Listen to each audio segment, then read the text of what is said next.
সুপ্রভাত, good morning everyone. আমার আজকের দিনটা কেমন কাটছে তোমাদের সাথে শেয়ার করতে চলে এসেছি। তো দেখে নিশ্চয়ই বুঝতে পারছো আমি এখন আমাদের বাড়ির ঠাকুর ঘরে আছি।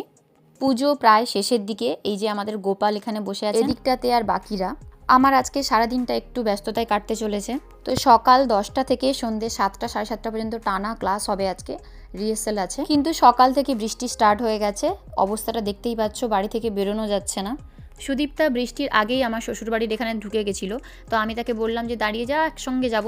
কোনো রকম দুজনে ছাতা নিয়ে বেরিয়েছি, কিন্তু বৃষ্টি থামতেই চাইছে না। তাও মোটামুটি ভিজতে ভিজতেই আমরা ক্লাসে পৌঁছে যাই। সবারই ক্লাসে পৌঁছাতে আজকে লেট হয়ে গেছে। টানা 2.5 থেকে 3 ঘন্টা রিহার্সাল করার পর লাঞ্চটা করে নিতে বললাম। প্রত্যেকের বাড়ি থেকে আজকে খাবার এসেছিল। এখানে দেখো এই দুটো যে বসে আছে, ওরা বাড়ি থেকে লাঞ্চ করেই এসেছে, কারণ দেরি করে এসেছিল বৃষ্টির জন্য।